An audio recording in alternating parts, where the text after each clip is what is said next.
Baiklah, terima kasih rakan-rakan sahabat di Kuala Lumpur. Assalamualaikum warahmatullahi taala wabarakatuh. Selamat petang, salam sejahtera. Terima kasih kerana masih setia menonton, menyaksikan edisi Asia Lembaran Baru 2025 bersama saya Isa Zubir pastinya. Kita nak bercerita mengenai banyak topik antara China, Malaysia dan juga pelbagai perkara yang boleh kita kongsikan khususnya kepada penonton-penonton di Bernama TV.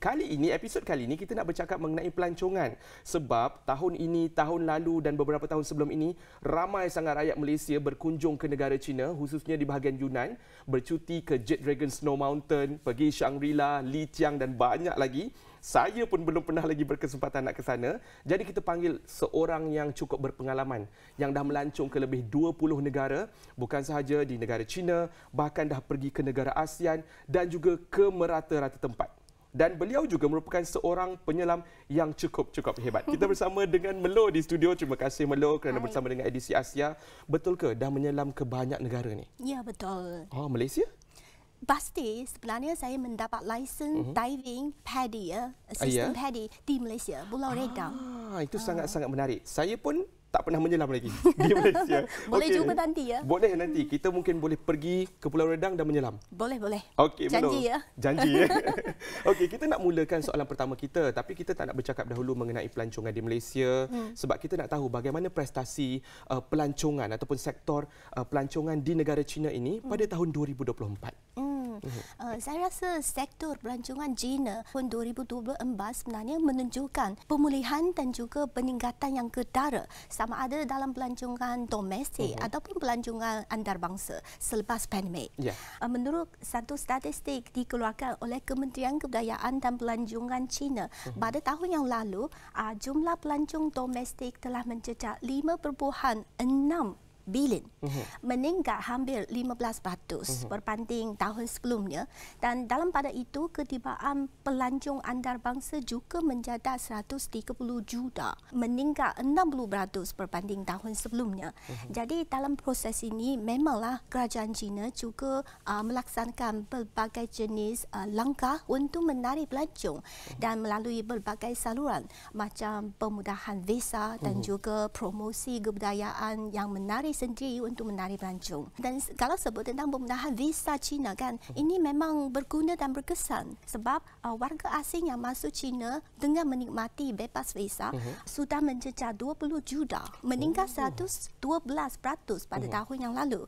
Jadi China dilihat semakin mesra dengan pelancong. Pesanan dari 54 buah negara yang menikmati polisi visa transit percuma juga melonjak kepada 189%. Sangat tinggi. Ya, betul. Perubahannya sangat-sangat ketara sebab kalau kita nak kongsikan kepada penonton, data rasmi menunjukkan bahawa China telah menerima kedatangan pengembara asing bagi suku pertama tahun 2025. Maksudnya dalam tempoh 3 bulan tahun ini 9.215 juta, iaitu meningkat 40% berbanding tahun-tahun yang sebelumnya. Jadi ini menunjukkan sektor pelancongan melonjak dan cukup sihat, cukup baik bagi negara China pada tahun ini dan juga tahun yang sebelumnya.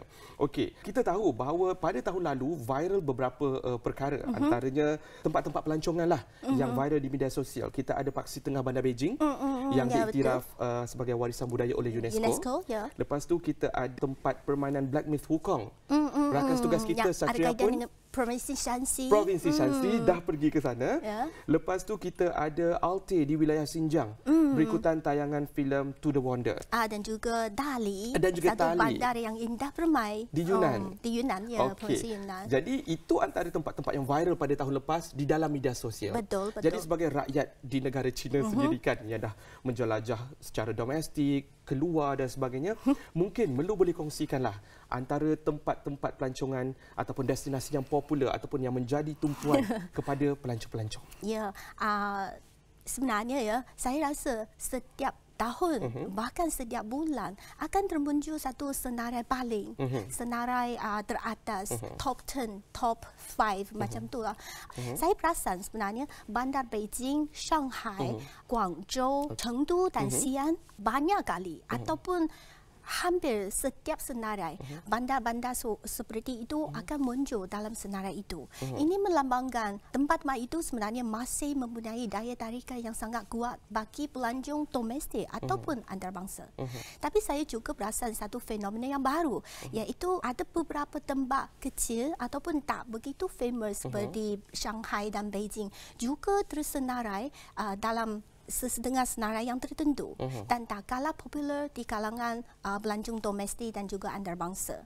Seperti Bandar Harbin di provinsi Heilongjiang, sebab pesta ais dan saji diadakan di situ dengan patung-patung gergasi yang mengagumkan. Itu wajib pergi, sangat cantik, sangat cantik. Walaupun situ sejuk kan. Betul. Macam Bandar Yiwu di provinsi Zhejiang. Yiwu bagi pelancongan apa? Shopping? Alam semula jadi? Pasti shopping. Sebab barang-barang di situ sangat banyak, berbagai jenis, beraneka ragam. Dan barang-barang walaupun kecil tapi menarik dengan harga berpatutan. Oleh sebab itu, tempat Yiwu, Bandar Yiwu digelar sebagai ibu kota barang kecil dan supermarket antarabangsa. Saya rasa itu satu lokasi yang bakal meledak tidak lama lagi, khususnya dalam kalangan perempuan. Memandangkan Melo dah berkongsi bahawa itu merupakan lokasi paling tepat untuk mereka membeli belah. Tidak perlu ke luar-luar negara yang lain. Cukup sahaja pergi ke Yiwu, anda dah boleh beli aksesori, barangan perhiasan. Barang-barang hidupan pun ada. Hidupan harian. Kehidupan harian pun ada. Jadi ini satu destinasi yang menarik. Saya rasa isteri saya akan mesej saya sebentar lagi. Saya boleh menemani beliau. Oh, jangan. Okey, seterusnya kita nak tanya sebab tadi Melo ada menyentuh mengenai percutian mengikut perjalanan Blackmouth Wukong. Ada juga menyentuh mengenai pesta ais dan juga salji Harbin. Lepas tu ada juga mengenai Paksi Tengah Beijing dan sebagainya. Bagaimana Melo melihat lonjakan ataupun tempat-tempat yang viral ini membantu untuk mengangkat lagi sektor pelancongan di China? Sebab China sangat luas kan. Pun ada tak kira tempat itu besar atau kecil, semuanya mempunyai daya tarikan sendiri. Dan sebab China mempunyai sejarah yang cukup lama, ribuan tahun sejarah kan, juga kita selalu melihat mengesan artifak tempat tinggal sejarah yang menarik, yang bersejarah. Ada lagi China ada berbilang etnik. Jadi setiap etnik mereka mempunyai ada tradisi kebudayaan mereka sendiri yang menarik dan juga memikat hati bagi orang, tak sama orang dalam negara ataupun luar negara ya. Jadi semua ini saya rasa satu inspirasi untuk macam karya kebudayaan kreativiti ataupun karya filem, drama TV dan permainan. Jadi semua ini saya rasa saya beri satu contoh lah sebab Blackmouth Wukong lebih sesuai sebab ini memang memacu pelancongan di provinsi Shanxi. Dan jualan global permainan video Wukong sudah melebihi 28 juta unit. Dan ini dah diterjemahkan ke 16 jenis bahasa termasuk bahasa Melayu. Jadi pasti ada peminat pemain video yang pernah main Blackmouth Wukong. Mungkin mereka juga akan terdali oleh landscape yang muncul dalam permainan itu dan teringin nak melawat ke China untuk melihat tempat itu dengan mata kepala sendiri kan.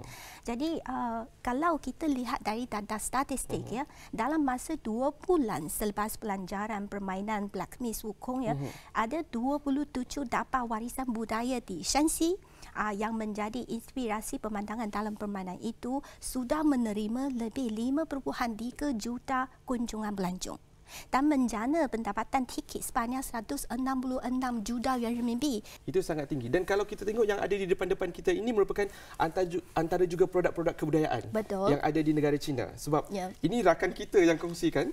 Okey, ini gambar museum. Tapi pemilik museum ni juga memelihara kucing. Kan? Ya, dan betul. Mereka memelihara kucing liar. Membina satu halaman dan rumah yang khusus untuk kucing liar. Oh, sangat bagus kan? Bagus. Jadi ini ialah antara warisan kebudayaan China yang dalam bentuk chop. Di museum tersebut. Yang Melo pegang tu ialah? Itu adab bangunan lama, bangunan sejarah zaman kuno. Okey. Mereka biasanya kan adab China terutamanya dinasti Ming dan dinasti Qing, mereka akan membina Itu atap dengan patung-patung, ada haiwan, ada dewa-dewi, ada apa itu watak-watak dalam mitos sebagai satu hiasan, dan juga ada kaitan dengan konsep feng shui. Ataupun konsep pemikiran zaman purba. Dan diwarisi sampai ke sekarang. Betul, itu sangat menarik. Dan juga kat depan kita ni ada jugalah dari Malaysia pun. Ya. Kita ada dompet, kita ada kain pelikat, kita ada tote bag. Malaysia. Ini pun ada tulisan Malaysia juga.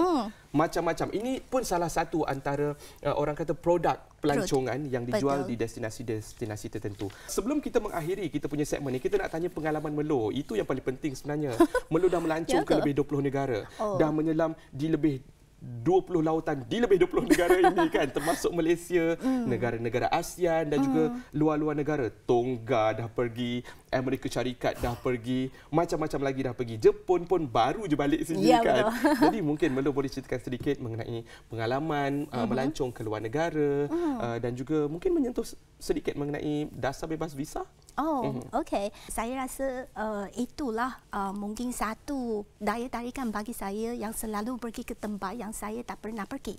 Ataupun tempat yang saya sudah banyak kali pergi tapi masih nak. Sebab macam di Malaysia, saya dah hampir di 20 kali pergi ke Malaysia, sebahagian besarnya pergi ke situ untuk diving. Sebab di Malaysia ada Sibatan, Pulau Diauman, Pulau Retang, pulau perhentian kecil besar. Semua ini mereka mempunyai tapak-tapak menyelam scuba yang cukup baik. Supaya saya nak meneroka setiap sudut di Malaysia.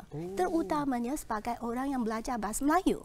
Bagi saya, satu perjalanan ke Malaysia macam menduduki satu teks. Satu peluang yang juga boleh mempelajari bahasa Melayu dan boleh mendekati dengan masyarakat di Malaysia dan boleh secara langsung berinteraksi dengan rakyat di Malaysia. Maksudnya apa yang pernah dipelajari dulu di universiti, Melo boleh lihat di depan mata. Ya, betul. Dan boleh merasa itu sebenarnya ada perbezaan, juga ada kesamaan antara kedua-dua negara. Ini satu pengalaman yang memang luar biasa indah bagi saya. Sebab kalau kita menyentuh mengenai persamaan, perbezaan hubungan kedua-dua negara dan sudah lebih 20 kali ke Malaysia ni, kita nak bercakap mengenai hasil lawatan Presiden Xi Jinping ke Malaysia baru-baru ini. Kan akhirnya kedua-dua negara mencapai kata sepakat untuk melanjutkan lagi dasar bebas visa selama 5 tahun. Betul. Kalau sebelum ni setahun-setahun.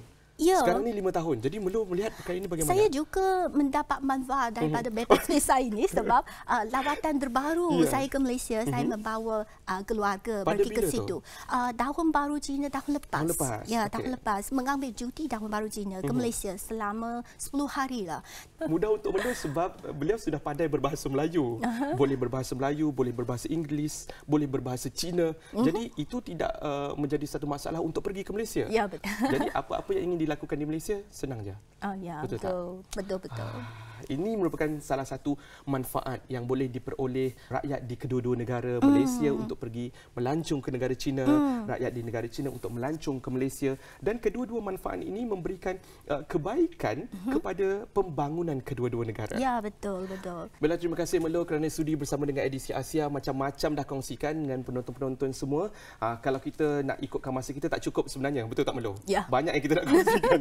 Tapi sebab kita ada terhad masa, lepas ni kita jemput lagi Melo untuk bercerita pengalaman beliau bercuti ke Malaysia, ke seluruh dunia, pengalaman beliau menyelam ke lautan dalam, menyaksikan keindahan laut dalam yang ada di seluruh dunia ini. Baiklah, untuk itu kita kembali kepada rakan setugas di Kuala Lumpur. Silakan.